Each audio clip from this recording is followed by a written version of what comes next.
What is going on, guys? MJ2005 Gundam here, and today I'm going to be unboxing and reviewing the Metal Robot Damashii KA Signature Zeta Gundam from Mobile Suit Zeta Gundam. Now, as you can see here in the box itself, you have the Zeta Gundam standing with the Waverider in the background. The blue text is all about the stats and the accessories included in the Zeta Gundam, plus the regular logos.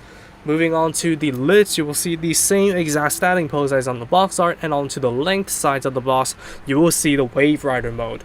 Moving on to the back, you will actually see more poses, more descriptions of the accessories and the features, and more legal text, all of which are in Japanese. Moving into the inner contents now, you will find yourself with two clamshell containers, one of which containing the Gundam itself and all of its accessories and disassembled body parts, and of course the action base arm, while the second clamshell contains the base of the action base.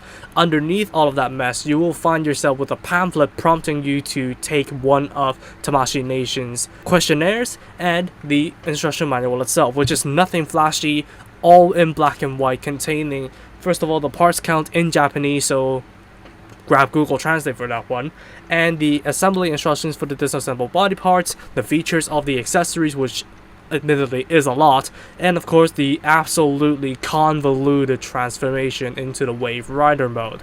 And after attaching on the tail and the wings, you will have this, and oh my god, is this thing a looker. I really like what they've done with the colors. They have desaturated it when compared to the high grade and the real grade, and they have used kind of like a matte-ish finish on the top just to give it that more gritty and militaristic feeling.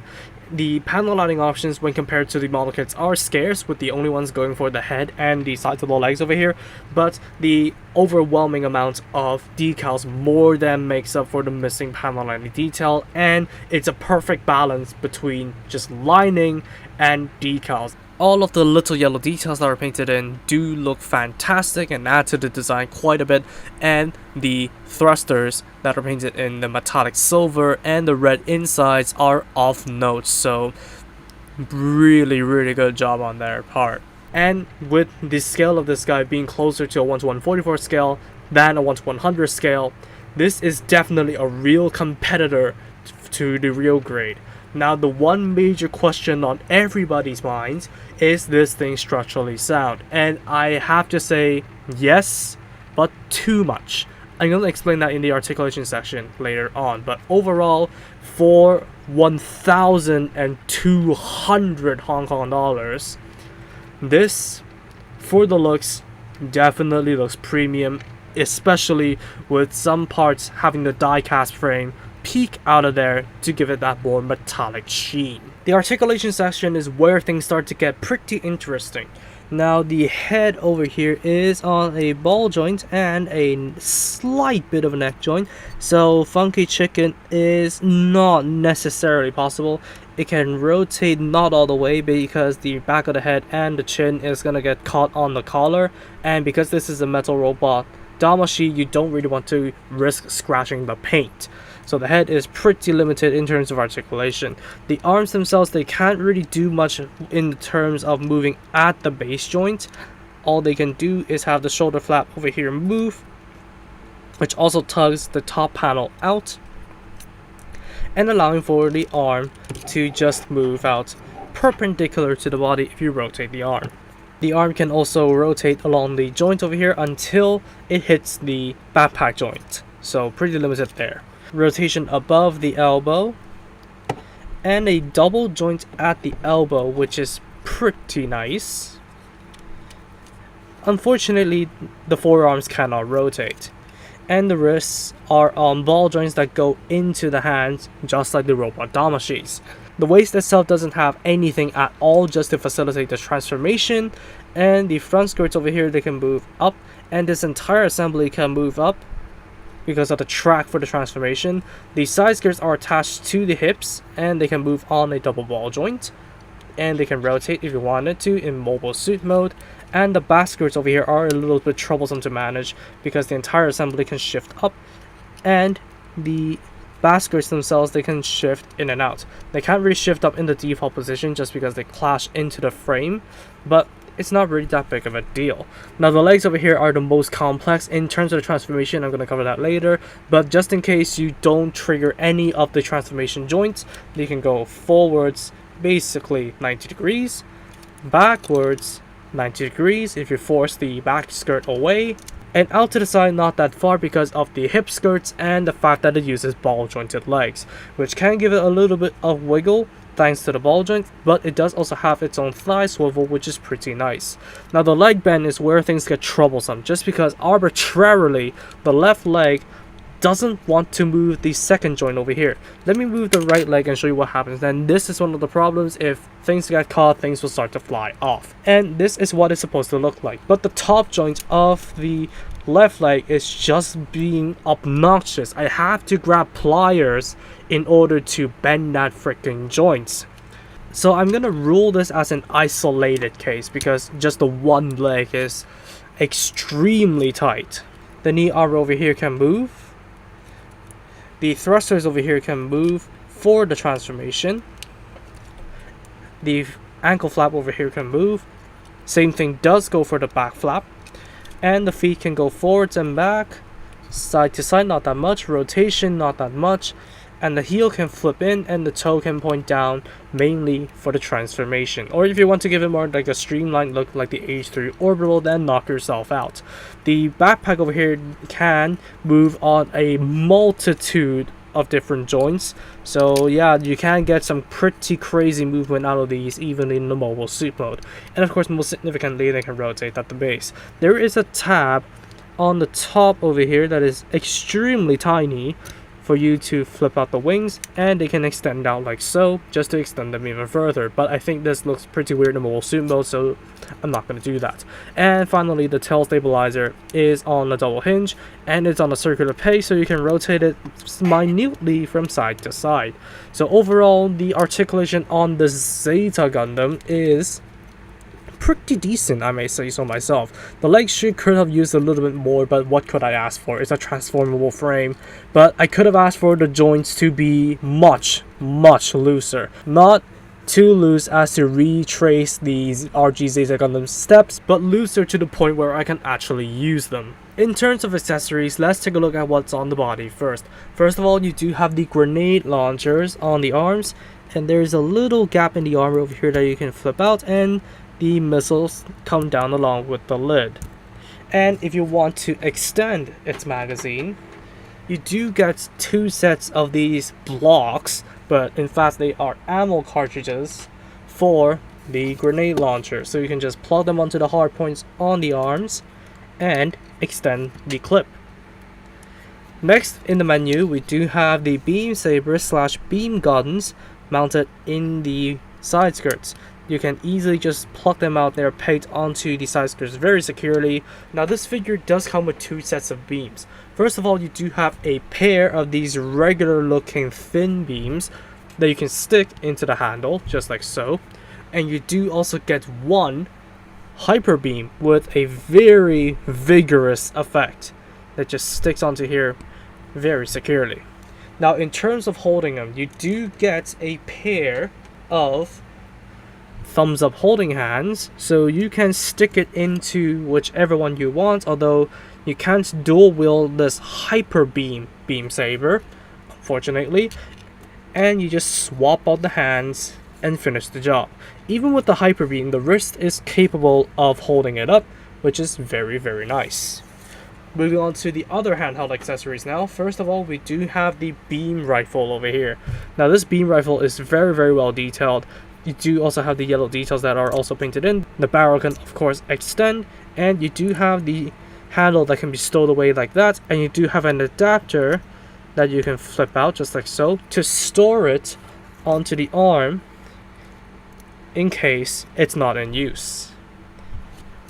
And to hold them, you do get a pair of trigger finger hands that need you to wedge the handle into the trigger finger. Now this sets my alarm bells off, but eventually when you did the job, it's gonna stay in there no problem.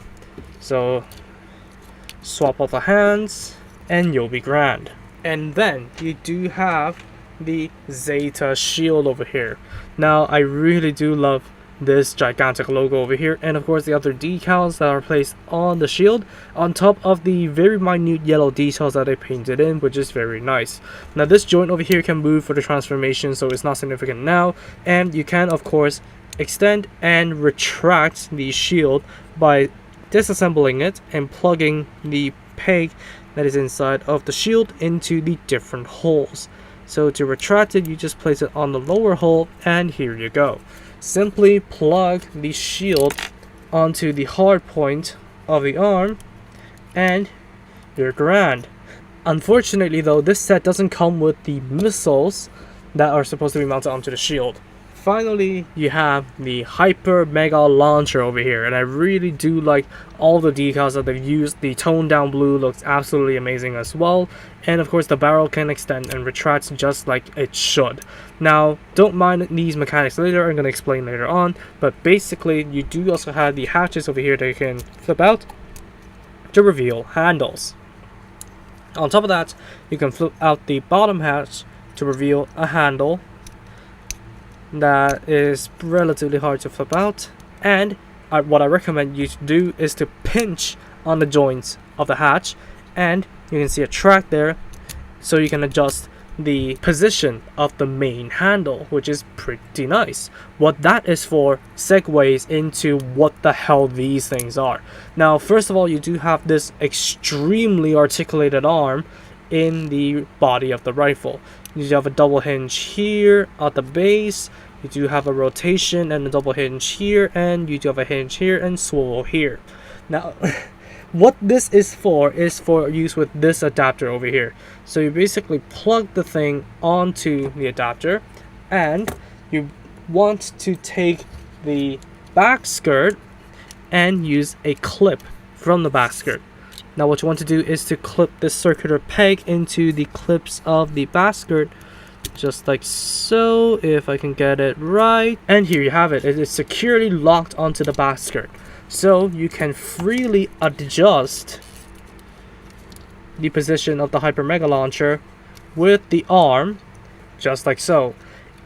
It's a little bit stupid now in its position, but you get the idea. It's kind of like the Vi-8 now that I think about it.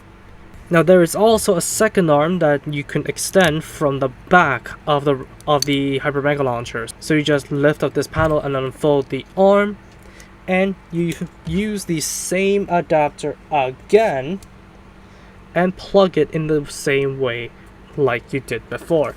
But instead of the back skirt, you go to the tail stabilizer with a hole deep inside of there, and you just plug the flat peg that you can see right there onto the tail stabilizer. Like I said, it's gonna get a little bit finicky because it's the Zeta Gundam, but it's gonna work eventually. With a bit of fiddling later and a bit of finesse, you'll be able to plug the arm into the tail stabilizer and allow for the Zeta Gundam to hold it just like so. I don't know why that is necessary, but okay, I'll take it I guess. And finally, in terms of hands, you get a set of relaxed open hands and a set of dynamic open hands. So that is going to wrap it up for the accessories of the Zeta Gundam. Now let's take a look at the stand and the stand adapters that this thing comes with. Now the arm is the one that is from the Amatsumina C, so if you have seen that video, you know what to expect. You have a button lock on the top over here that can allow you to unlock the actual peg itself. You do have a flip lock over here that can allow you to extend and retract the arm and lock it into certain notches. And finally, you have a flip lock over here for you to unlock the secondary arm so that you can adjust the inclination of the stand. And of course, in the base over here, you have Mobile Suit Zeta Gundam, Variable Mobile Suit and Waverider System developed by Anaheim Electronics at Universal Century 0087. You have the model number, Zeta Gundam, stats, fully equipped weight, the material, pilot, and assignment to which army. And in terms of adapters, first of all, the A-type adapter, which they recommend you to use with this stand, and all you need to do is to just clip it onto the crotch And here you have it, you have an action base hull. So now you can just simply prop it up with the stand over here, for fear it cannot handle the weight of what it is handling currently. Now to take it off, it is simple in concept, but in practice it is still pretty easy to take it off. So I would absolutely recommend you use this adapter. And second of all, you do have this Type B adapter with very few changes when compared to the Type A. Sticks in the same exact way, and this is for the use of stands that have 3mm pegs. So action base 1, action base 2, the regular Damashii base, everything that has a 3mm peg uses this. And it is also very easy to take off, so you don't need to worry about that getting stuck in there and you having to scratch the paint in order to get that damn thing out. Now for comparisons, who am I not to bring in the high-grade revived Zeta Gundam? And as you can see, they are pretty similar in profile, albeit the Metal Robot Damashii is a tad bit higher, but this thing can easily trick people to passing it off as a 1:144 scale. And just to give you guys a benchmark of how large this thing is, here is the regular Gundam. So it's quite a bit taller when compared to the regular Gundam, and according to the stats, it is supposed to be that way. So yes, you can easily trick people to thinking that this is actually a 1:144 scale figure. First of all, for the Zeta Gundam transformation, you'll want to give it the mohawk haircut or swap the V-fins otherwise if you want to use the stationary ones. Then push the head into the chest while lifting the chest armor up, push down the entire front skirt assembly, and narrow the abdomen. Moving on, you will want to flip the arms up in order to give you guys enough clearance to meddle with the legs. There is a locking mechanism in the center of the waist unit, so what you want to do is to push against the hip joint and then swing the entire leg forward, but it's so tight, just be careful, and then you will unlock the hip mechanism for you to lift the entire leg.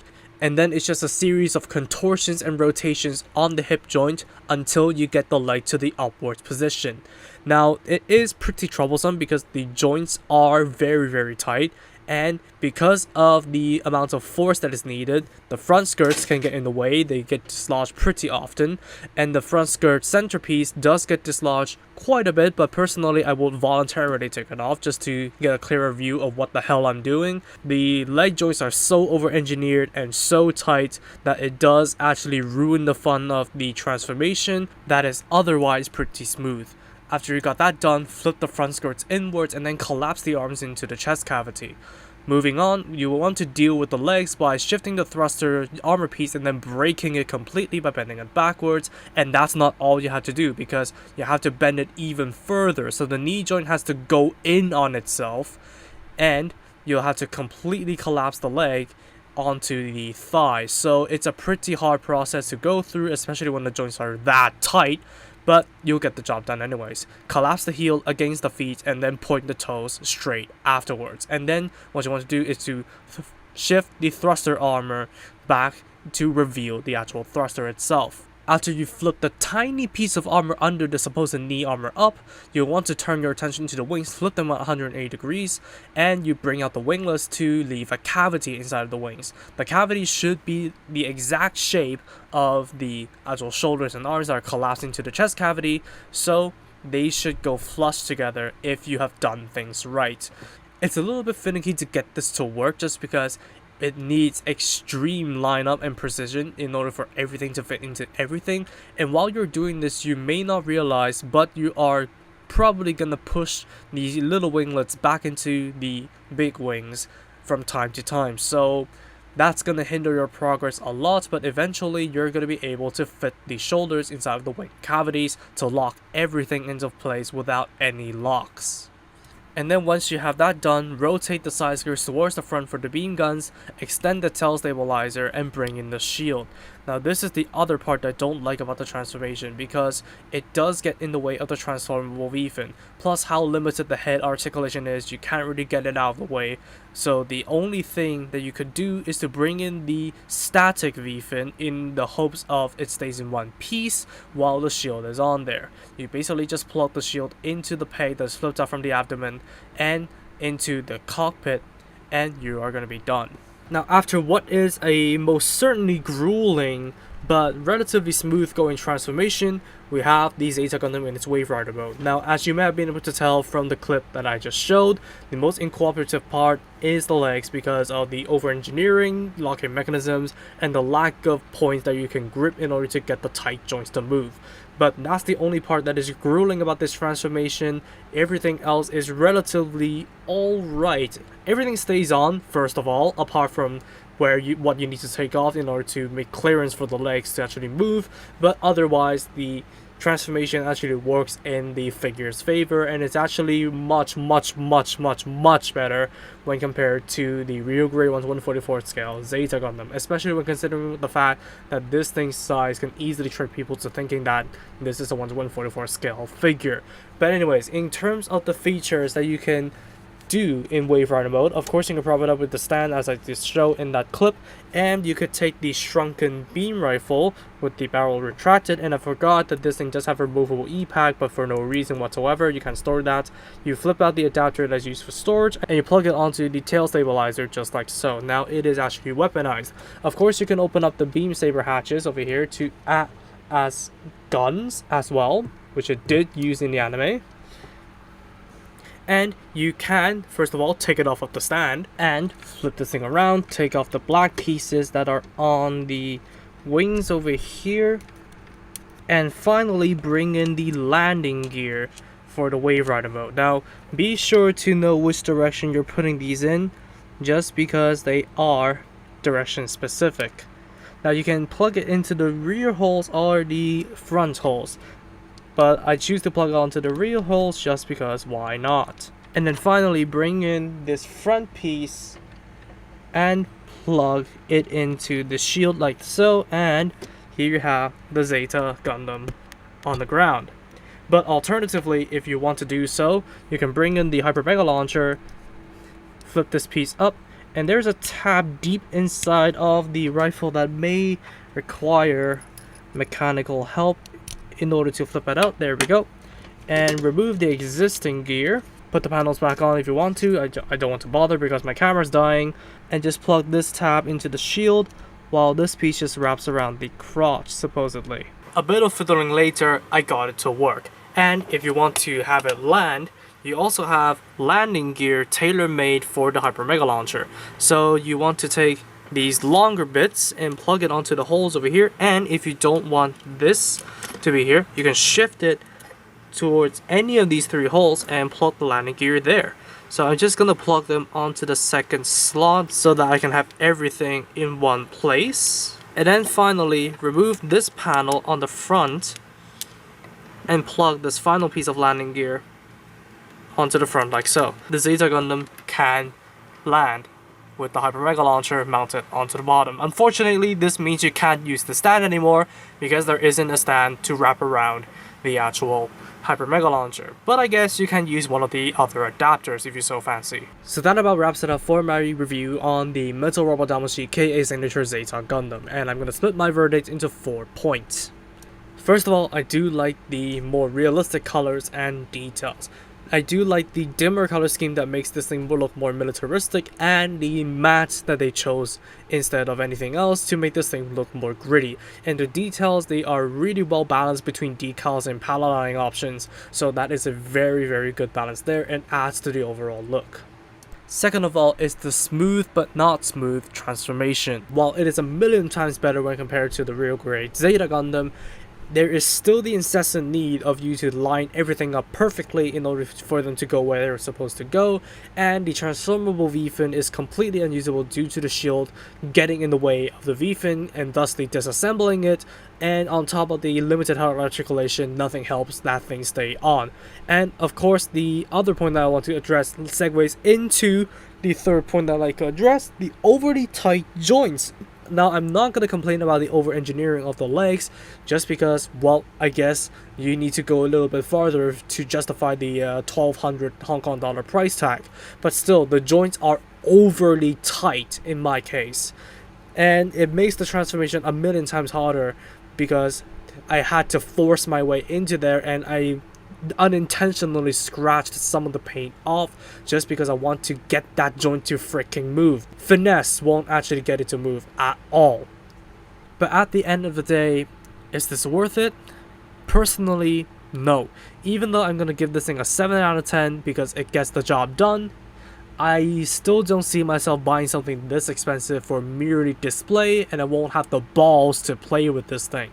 But if you are a simp of the Zeta Gundam design, then knock yourself out. This is one of the best Zeta Gundams to get out there despite my complaints with this figure over here. So if you absolutely love the Zeta Gundam design, this one is one of the best ones for you to go for. So that's gonna wrap it up for me. Thank you all so much for watching this video. If you did like it, please be sure to drop a like, comment, and also subscribe for more Gunpla reviews, Gunpla news, and all that kind of stuff. Turn on notifications for future content alerts if you haven't, and I'll see you all in the next video. Peace.